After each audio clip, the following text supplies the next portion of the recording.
कि आपकी मंशा ही साफ नहीं है कि आप मनरेगा स्कीम को गांव-गांव तक चला सके।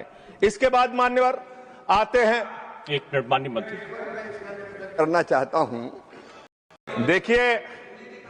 देखिए मान्यवर, भगौड़ा इस समय कौन है पूरा देश जान रहा है। भगौड़ों के बारे में मत कहिए। देश का प्रधानमंत्री गैस के संकट के इस समय में किस गुफा में छुपा हुआ है, पहले उसको निकाल के लाइए। पहले उसको निकाल के लाइए। प्रधानमंत्री किस गुफा में छुपे हुए हैं? प्रधानमंत्री के बारे में आप हमारे ऊपर टिप्पणी कर रहे हैं। जी मान्यवर, बात करते हैं ग्रामीण विकास की। आप बात कर रहे हैं उज्ज्वला स्कीम के तहत 8 से 10 करोड़ सिलेंडर गांव में आपने बांटे हैं और 10 से 11 करोड़ सिलेंडर के कनेक्शन लोगों ने अपने आप से लिए हैं। 21 करोड़ सिलेंडर के कनेक्शन गांवों में हैं। मैं आपके माध्यम से इस सरकार से पूछना चाहता हूं, मध्य एशिया के अंदर जो युद्ध चल रहा है इजराइल और अमेरिका और ईरान के बीच में, आप क्यों इजराइल की चमचागिरी में खड़े हो गए, जिसके कारण से हिंदुस्तान को आज गैस का संकट भुगतना पड़ रहा है। पूरा देश लाइन में खड़ा है, गांव लाइन में खड़ा है, शहर लाइन में खड़ा है, एक एक इलाका लाइन में खड़ा है।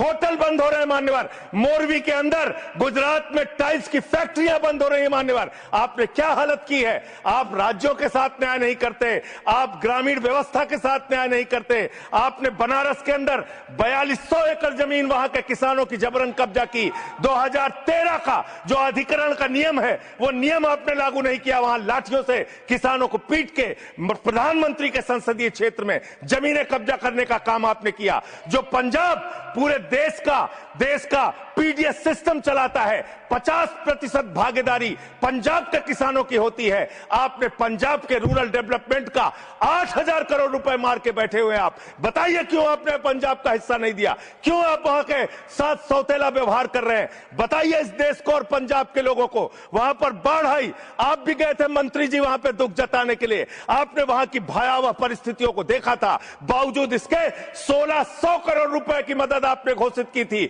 16 पैसे आपने पंजाब को नहीं दिए। 16 पैसे। यह आपकी दुर्भावनापूर्ण नीति है जो राज्यों को भुगतनी पड़ रही है, जो देश को भुगतनी पड़ रही है। और ग्रामीण विकास के नाम पर आपने इस देश के गांव में रहने वाली जनता को लगातार धोखा देने का काम किया है, लगातार उनको ठगने का काम किया है। चाहे वो आंगनबाड़ी की स्कीम हो, आंगनबाड़ी की कार्यकर्तियां हर काम में उनको आप लगा देते हैं, लेकिन आप उनको पैसा देने के नाम पर आपको हंसी आएगी।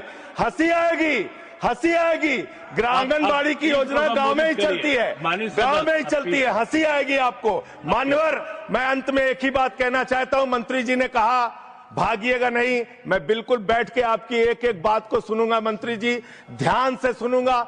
जितनी बात मैंने कही है उसका पूरा जवाब दीजिएगा, और अगर आप जवाब नहीं दे पाएंगे तो मुझे भी उस वक्त बोलने का अवसर दीजिएगा। आप ही अकेले बोलने का अधिकार रखते हैं, ऐसा नहीं होना चाहिए। और दूसरी बात मान्यवर, दूसरी बात, इस समय भगौड़ा कौन है, ट्रंप की गुलामी कौन कर रहा है, पूरा देश देख रहा है। माननीय जो भी चर्चा सारी व्यवस्था करेंगे, जेल के शिक्षकों में रहोगे।